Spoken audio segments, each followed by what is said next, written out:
Minha convidada de hoje desafiou o senso comum e está mostrando na prática que pessoas com deficiência de vários tipos podem e devem morar sozinhas quando adultas. Como seguir em frente com seus sonhos quando ninguém acredita? De que forma superar preconceitos? Para essas e outras perguntas, um pouquinho de educação.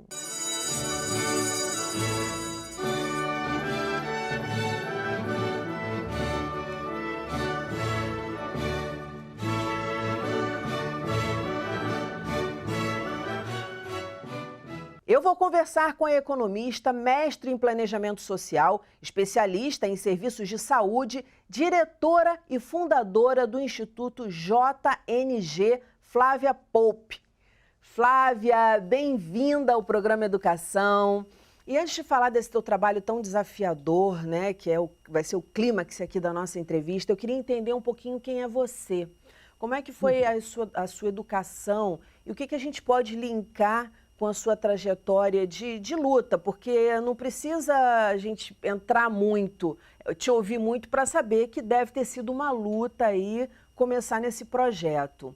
Vamos lá para a infância. O que você acha que fez essa Flávia ser uma mulher assim que acredita tanto, que vai à luta?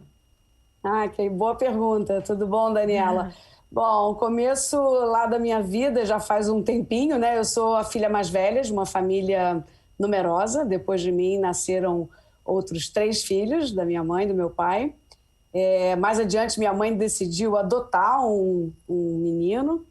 E assim, família volumosa, né? Então, acho que já essa questão de se preocupar com o entorno, olhar um pouco como ajudar, como, né? Eu acho que isso me faz lembrar assim, um pouco dessa sensação sempre de tentar resolver alguma coisa e sobretudo, estar muito alerta, muito atenta. Acho que isso foi importante. E depois também tem um fato muito marcante na minha vida, na infância, que com 5 anos eu fiquei diabética. Eu tenho um diabetes tipo 1. Então, essa marca na minha infância, eu acho que explica muita coisa, né? Muito possivelmente, com aquela sensibilidade de criança, perceber a fragilidade da vida. Eu acho que isso me deu assim, uma energia para seguir adiante, para viver, para conviver com uma doença crônica e no meio de uma família muito divertida, numerosa. Eu acho que isso foi importante para ter essa sensibilidade mesmo para a condição das pessoas. Eu acho que é uma das Sim, coisas porque que... as pessoas acham que diabetes porque é uma doença comum. Não, a gente já gravou programas aqui no Educação, é algo muito sério e que traz um impacto na vida da pessoa muito grande, especialmente uma criança, quando vai a uma festinha, um monte de doce, um monte de coisa ali que não pode comer. Preconceito, não vamos chamar, não sei se você passou por isso, não vamos chamar ela porque ela não pode comer, aí fica com aquela cara tristinha ali no canto. Não sei como é que foi com você isso. Se alguém fez isso, eu não soube. Se alguém não me convidou, Você não eu se não sentiu soube. excluída? Não, eu me sentia um pouco sempre com alguma coisa estranha, né? Eu me sentia diferente porque eu lidava com sensações físicas, né? Sensoriais mesmo, que eu não pensava se os outros sentiam ou não. Mas eu lembro que eu tinha sempre assim um certo limiar, eu estava sempre lidando com alguma coisa em que eu tinha que prestar atenção. Então, eu sou muito alerta, sabe? Sou muito ligada. E quando você falou em Mas... família numerosa, pensando em luta, né? Eu também pensei, não no sentido agressivo da luta, mas no sentido de, numa família numerosa, você tem que marcar o teu espaço ali de alguma forma, né? É uma questão de territorial também, principalmente para criança, que não tem os recursos, né? Enfim, que a gente tem para analisar e olhar as coisas de uma outra forma. Você acha que teve a ver, assim, também com você marcar, com uma coisa de marcar território, que te ajudou a ser uma pessoa para frente, assim, que vai à luta? Eu acho que deve ter tudo a ver, não parei. Deve ter tudo a ver, porque eu lembro, assim, ainda tenho vagas lembranças de precisar... eu achava, às vezes, tudo meio confuso, sabe? Era muita gente. Então, eu acredito que sim. Eu acho que essa questão de também... sei lá, eu me refugiei muito nos estudos, né? Eu gostava mesmo de aprender, de ler. Sempre tive, eu acho, que uma mente um pouco inquieta e era muito criativa, né? Porque o mais velho e tudo, eu inventava muita arte também, inventava muita coisa. Sou bem criativa. E aí você sai, eu já vou dar um salto, você sai, vai para a Inglaterra estudar. Com quantos anos você tinha? Eu fui 2 vezes. A primeira vez eu tinha 18, mas depois eu fui me profissionalizar, né? A primeira vez eu fui, enfim, romper um pouco essa questão tão importante que a gente vai falar, né? De se independizar. Não é nada. Eu tinha e tenho, né? Uma doença crônica e eu imagino a minha mãe e o meu pai muito preocupados em me soltar, né? Porque sempre tem os riscos de vai passar mal, não vai passar mal, como é que é isso? Mas a parte que é importante, eu morei na Inglaterra para fazer a minha especialização.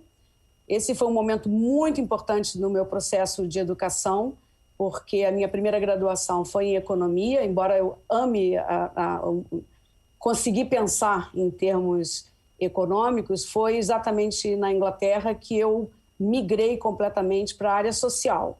Então, eu venho com uma bagagem, digamos, bem sólida de pensar, né, as questões, os fundamentos econômicos, que eu acho que isso é importante para a gente ter uma... Você vem de um pensamento bem prático, né? Que exige bastante isso.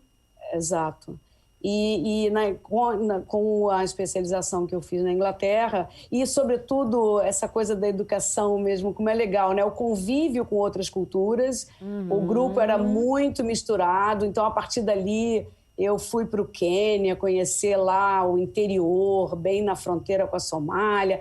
Então, assim, a minha cabeça abriu, expandiu de uma maneira impressionante, impressionante mesmo. Sei como é que é. E aí a gente acaba vendo o mundo mais próximo do que ele é e como ele é diverso. Que a gente já está fazendo todos os links aí com o seu grande projeto. Exato. E aí, eu vou dar outro salto, porque eu quero falar bastante do teu projeto.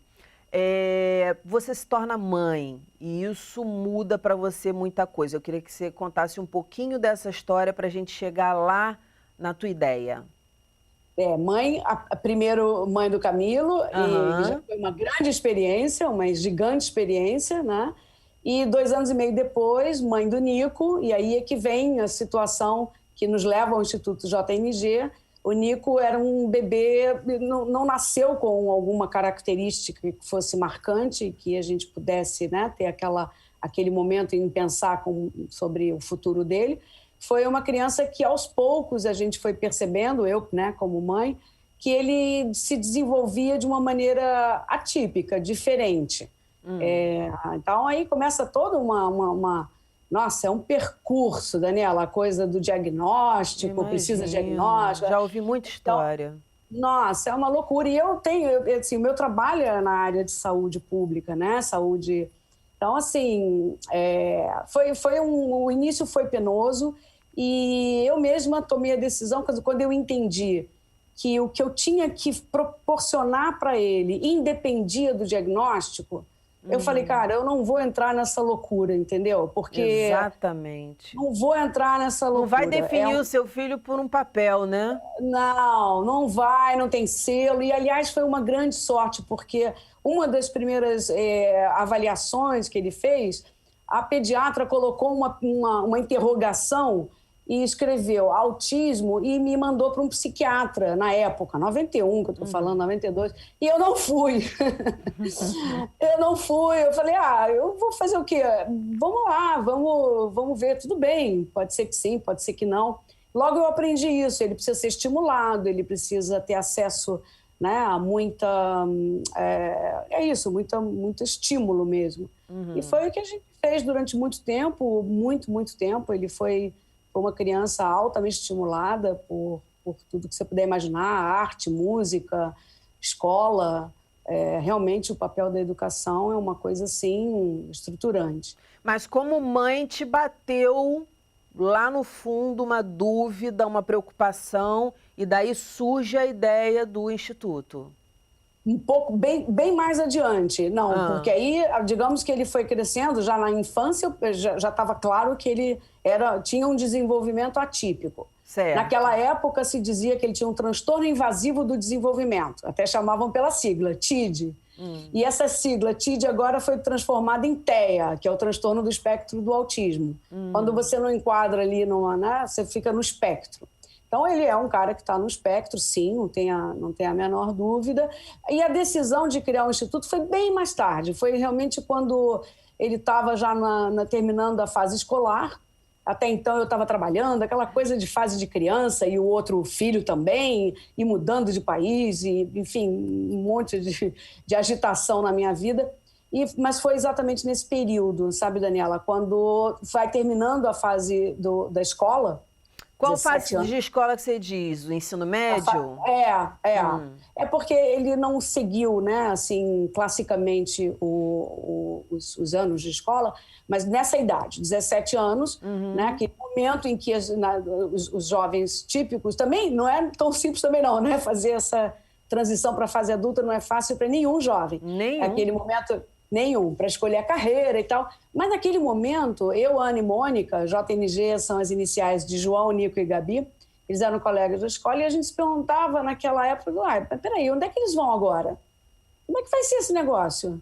Como é que eles vão se capacitar? Eles vão trabalhar? Mas peraí, a vida começa, vamos dizer que a vida adulta ela é enorme, né? Sim. Claro que a infância, toda essa história que a gente está aqui falando, marca a vida da gente, né? Mas no momento em que você vai ser adulto, aí é que o jogo esquenta, né? Não, e você traz uma coisa, eu acho importante essa experiência que você teve lá fora, porque aqui no Brasil os filhos, independentemente de com ou sem deficiência, ficam na casa dos pais muito tempo, ficam com 30 anos morando com os pais, né?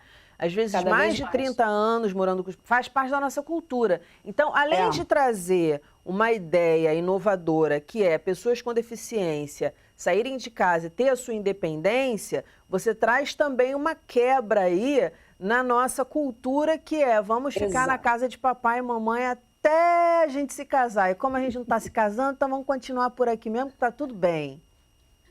É exatamente isso, exatamente. Tem até uns memes engraçados, né? Que tem uma hora em que eles pedem para os pais saírem de casa, eles é que ficam. Mas eu acho que é muito importante essa ruptura. Eu lembro bem, eu acho que a vida expande, eu acho que é salutar para qualquer jovem. E eu acho que você tocou um ponto bem importante. É uma cultura que são conceitos que poderiam ser revistos. É importante você pegar, até porque a casa, eu vejo muito essa história do casulo e a borboleta. Você precisa claro que você pode fazer isso num quarto, mas é legal você ter, né, uma casa em que a identidade ela vai se confundindo com aquele espaço e acaba sendo um espaço de privacidade e também de proteção, de certa maneira, né? Para você... aprofundar um pouco aquela coisa de você sentir, não ficar tanto nessa velocidade que todo mundo está em identidade, né? Independência mesmo, sei lá, conexão. Exatamente. Responsabilidade, é um monte de coisas. É isso aí. E tudo isso, Daniela, faz bem para as pessoas com deficiência.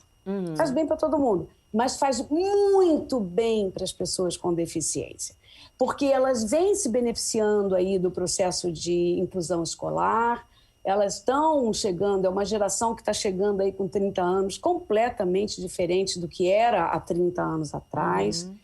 E exatamente esse empoderamento, essa autopercepção de que você é um adulto, não importa o tipo de limitação, é uma vida que né, vai viver como pode. E é aí onde a gente entra com apoios. A gente tem, né, a visão, a sacada do JNG foi buscar que tipo de apoio bem específico essas pessoas precisam para voar. Não é para fazer terapia com eles. Entendi. É para dar, sabe? Não vai... E como é que foi quando você começou com essa ideia? Desde as primeiras pessoas que você conversou a respeito... até você efetivamente conseguir clientes, vamos dizer assim, vou chamar de clientes, né, para o Instituto, não sei qual nome você daria, você até me conserte, por favor.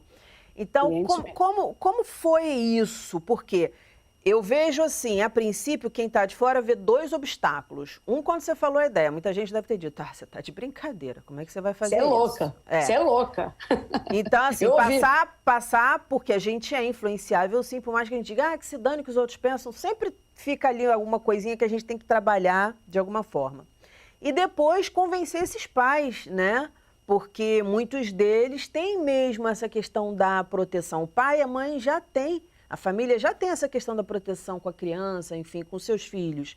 E ainda mais com deficiência por conta de todo um preconceito, de toda uma sociedade, enfim, dizendo que eles não são capazes e martelando isso. Muito embora a gente já tenha essa onda que você falou, que é boa, de inclusão e educação. Então fala para mim, como é que foram esses desafios e como é que você lidou com eles? Foram assim, encarando ondas, né? Eu já não sei por que me veio à mente aqui aquelas séries de ondas no mar, você vai furando.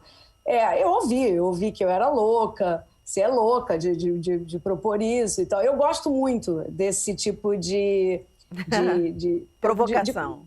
E conversa, porque, sabe por quê? Tem que acolher essa dor. E como eu sou mãe, também de um jovem com deficiência, eu acolho com muito carinho essa dor. Então, eu acho que assim, o processo foi e vem sendo, sabe, Daniela? Não acabou ainda não. Em algum momento você falou, realmente isso pode parecer loucura. O que você acha que te levou adiante? Falar assim, não, vocês estão dizendo que é loucura, mas não é não. O que você acha que te levou adiante? O que me levou adiante é que eu vi funcionando na Inglaterra. Eu acho que isso fez toda a diferença. Entendeu? Quando você vê funcionando, quando você materializa. Esse é o nosso momento, né? Materializar para as pessoas irem lá e verem que funciona. Então, isso é que fez, eu diria que, bom, é um conjunto de coisas, eu acho que tem um pouco da minha personalidade de realmente, né, enfim, resiliente um pouco, mas eu vi funcionando. Então, eu acho que ver funcionando, ter convicções e crenças muito profundas a partir do conhecimento, né, do convívio, da educação do meu filho, saber que, apesar da gente realmente, às vezes, escorregar e querer aquele filho, né, assim, pertinho da gente, para a gente proteger, a melhor coisa para ele é voar, é a vida dele, é um respeito a ele. Então, assim, hoje está muito na moda a palavra capacitista, e eu acho, não pela moda, eu acho que ela traz muito conceito. Eu acho que uma das coisas que também não me fez desistir, claro que a gente cansa, mas desistir não, são essas convicções. Eu via isso no meu filho. Ele tem uma maneira estranha de funcionar. Né? Antigamente falava, ele veio com um sistema operacional diferente, mas nem por isso que não funciona. Quer dizer, essa experiência de vida que você está trazendo para a gente, essa lição de vida que você está trazendo para a gente.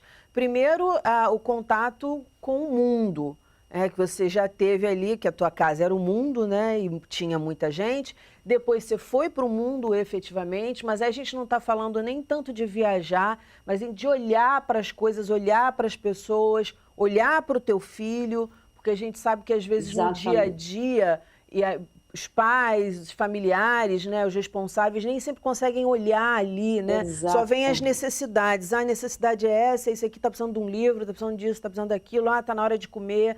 E acaba não olhando, de fato, para aquela criança. E aí vem o convencimento dos pais, né? Você conseguir captar clientes. Como é que foi isso? Isso foram muitas rodas de conversa, né? Muitas. E as pessoas vão como se você fosse ensaiar uma música. Então, a primeira vez sai desafinado e aí vai. E só para lembrar que uma coisa importante também, Daniela, o que também não me deixa desistir é ouvir os jovens que querem, porque a gente está falando dos pais e realmente os pais acabam sendo uma barreira porque são eles que viabilizam e são eles que têm medo. Mas quando você começa a ouvir os jovens, ali foi também um clique, porque eles querem, então eles me ligam às vezes e falam, Flávia, e aí, vai sair, não vai sair? Então aquilo fica no meu coração, não dá para desistir, entendeu? É um compromisso com eles. O convencimento vem, eu acho que é uma questão de tempo, como eu te falei, de acolhimento e respeito por essas pessoas, né? Não é por mal, um pai e uma mãe erram tentando acertar. a gente não sabe o que é certo e errado. Então, assim, tem que respeitar a vontade. O que assim, me deixa muito, às vezes, brava, e aí eu consigo muita energia, é que eu acho um absurdo o Brasil não ter uma opção dessas para esses jovens, sabe? Eu acho que tem que... Como é que não tem uma opção? Não tem. Nós somos os primeiros a trazer esse modelo de moradia independente. Eu queria saber como é que é isso, como é que é o prédio, onde fica, o que ele tem, que tipos de deficiência essa primeira galera que está com você, que vai morar ou já está morando no prédio tem? Conta tudo. Bom, funciona exatamente como você já mais ou menos descreveu. É um prédio num bairro urbano, nada de isolar, não tem que isolar ninguém, ao contrário. Eu chamo em que bairro estado? Urbano. A gente vai lançar agora, brevemente, no Rio de Janeiro. A gente começou no Rio e em São Paulo. Qual bairro que vai ser? Flamengo. Nós estamos fazendo Flamengo, na Praia do Flamengo. Hoje em dia, o mercado imobiliário está com um produto muito interessante que acoplou muito bem com o nosso, que é o co-living. Cada vez mais tem empreendimentos desse. A gente fez uma parceria muito bacana com a Como é que é isso? O co-living, ele é hoje em bairros onde possivelmente os imóveis são grandes e com aluguéis caros, eles fazem espaços menores de apartamento, são apartamentos pequenos, portanto ficam mais acessíveis do ponto de vista financeiro, monetário, mas os espaços comuns são muito... Você fica com vontade, entendeu? Você tem um coworking no prédio, você tem um salão de jogos. Não é muito condomínio, não. Não é assim, é uma coisa mais... por exemplo, uma lavanderia comunitária. Pega-se um grande imóvel e reformula esse imóvel. Faz um retrofit. Isso tá proliferando, sabe? Porque as pessoas vivem em espaços menores, o dinheiro, né? A gente está vivendo uma época de escassez. Então, para a gente caiu feito uma luva, porque é difícil você imaginar um prédio residencial comum e a gente precisa de um número, isso é importante explicar como funciona. É importante que haja um grupo, embora eles morem sozinhos, para você poder ter um custo equilibrado, você precisa ter entre 8 e 10 apartamentos com essas pessoas e eles estão vivendo um prédio com pessoas com e sem deficiência. Não é só para pessoa com deficiência. De forma alguma, é misturado. Tudo junto, tudo misturado. E nesse prédio, a gente monta uma base de apoio. Nós temos metodologia, profissionais que a gente capacita e eles ficam ali como uma espécie de agente de monitoramento. Eles ficam ali, por aí, nessa toada que as famílias começam então ele não vai ficar sozinho. Completamente abandonado, sorte. Não, e aí fica imaginando, tadinho, deprimido, sozinho à noite, sem falar com ninguém. Quando eles vão lá visitar, eles ficam querendo mudar no dia seguinte, porque é mó zorra, é um lugar de jovens, é muito legal. Então, funciona dessa maneira, com esse apoio. Então, quer dizer, você teve que fazer parcerias com empresas imobiliárias. Nesse momento, sim. E eles pagam um aluguel, como se fosse um aluguel. Exato. É um aluguel e o custo desse serviço de apoio. Exatamente. Esse vai ser o primeiro prédio? É o primeiro. Esse é o primeiro. Nossa! Nós estamos aí. Eu tenho falado que como você está. Eu estou em trabalho de parto. estou em trabalho de parto. Quais são as deficiências, em sua maioria, que esse grupo apresenta? A gente está preparado para atender toda e qualquer deficiência. Nós começamos pela mais complexa, que é a deficiência intelectual. Em geral, é a mais desafiadora, vamos chamar assim. Ninguém quer disputar deficiência, né? Mas é uma das mais desafiadoras. Nós não estamos começando com as deficiências motoras, e aqui vai um pouco um comentário geral para toda a sociedade, ainda por não encontrar parceiros com acessibilidade, com prédios acessíveis, como são necessários. Então, isso é um grande problema, né? Principalmente esses prédios grandes que você fala, geralmente são prédios antigos. Exato. E aí tem que ter toda uma adaptação mesmo. Então isso vem sendo, de fato, uma barreira. E aqui eu acho que vale até, assim, um parêntese, porque Se a gente focasse na questão da acessibilidade, a gente já estaria convivendo com muito mais pessoas com deficiência, né? Realmente, as calçadas, tudo isso é um problema. Mas voltando lá para o nosso prédio, então a gente está preparado para receber qualquer pessoa, qualquer tipo de deficiência. E hoje todos estão dentro aí de algum diagnóstico de deficiência intelectual. Aí tem vários, tem síndrome de Down, tem autismo, não importa o diagnóstico. Agora eu cheguei no ponto que eu estava lá atrás. Não, porque muitos pais podem pensar assim, será que o meu filho com essa deficiência pode ser? Será que rola? Então, assim, só para a gente fazer um panorama aí que não tem esse impedimento. Não, e eles falam, mas ele depende de mim. Claro, mas só que a partir de um certo momento da vida, seria melhor depender de um apoio profissional. E eu acho mais legal de tudo, Daniela, é os pais, em vida, verem esse processo do seu filho. Sim. Porque fica muito uma questão de quando eu morrer. Que vai morrer, a gente sabe. Mas fica uma coisa protelada, então passada para o irmão. E que eu fico assim, tô sonhando com um dia que eu vou lá comer uma pizza com meu filho na casa dele.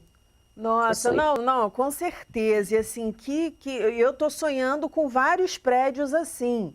Vários. Porque, inclusive, a questão da acessibilidade que você falou é super importante. Eu, quando fui para a casa que eu tô morando, primeira coisa que eu vi, porque eu sou uma pessoa meio, não sei se isso é neurose, o que é, eu fiquei pensando, gente, se eu quebrar uma perna, como é que eu vou entrar nessa... Aí já via as escadas assim no negócio. Falei, isso aí não vai dar certo, não. Acho que porque eu já torci o tornozelo várias vezes, os dois. Então, como eu já estive nesse lugar, talvez não tenha sido tanto paranoia, mas trauma. Exato. Pensando, porque caramba, tanto é que eu não moro em andar alto, eu moro em andar baixo, que é para já descer rápido e subir rápido, que eu ando correndo. Então, quanto mais acessíveis os prédios, quanto mais acessibilidade a gente tiver no mundo, vai ser melhor para todo mundo. Tão óbvio, né? Eu não entendo, é muito óbvio. Eu queria que você deixasse um recadinho aqui, mas antes eu queria te perguntar... quanto tempo, em média, claro que isso depende da família, do jovem, mas nesse primeiro momento aí, quanto tempo, em média, demorou para você conversar com o pessoal e aí fazer essa preparação, essa transição, esse período? Em média, quanto tempo foi? Olha, a gente, inclusive, está com um curso estruturado. A gente chama um curso de transição para moradia, justamente para acolher tudo isso. A gente traz profissionais para falar de capacidade jurídica, para falar de segurança e tal. Esse curso leva 2 meses. 2 meses, então a gente tem encontros semanais. Agora, isso fica reverberando na cabeça, né? A gente traz especialistas, aplica questionários, começa a se conhecer. Então, varia. Tem pessoas que já chegam com a cabeça feita, tem outras que dá aquela sacudidinha, aí fala, eu gostei, mas não é para agora. E tem outros que nem vão no curso, porque acham que não é, que é meio doideira, que é irresponsável.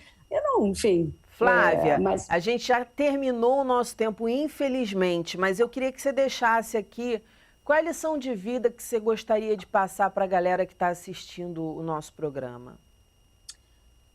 Eu acho que toda vida vale a pena. Toda vida vale a pena e toda vida é digna, toda vida ensina. Eu acho que essas barreiras, tudo bem, a maioria, claro, que tem aquela via já meio que traçada, mas se você parar e olhar, você mesma falou, Daniela, olha, observa, tem jeito de qualquer pessoa se comunicar. Porque você não se comunica só com a palavra, tem o toque, tem o olhar. Então, eu acho que a lição é que toda vida vale a pena, é útil e digna. Obrigada, Flávia. Parabéns pelo seu projeto, pela sua coragem, quanta coisa que você ensinou aqui e muito sucesso. Eu quero conhecer aí, quando estiver funcionando, eu quero fazer uma visita lá, pertinho no Flamengo, tá bom? Fazer um convite, vamos juntas. Vamos juntas. Fica aí um minutinho que eu vou me despedir do pessoal e já volto. Nosso programa fica por aqui. Na segunda-feira que vem tem muito mais histórias inspiradoras às 9 horas da noite. Educação, se você não se envolver, não cola. Saúde, saúde e até lá!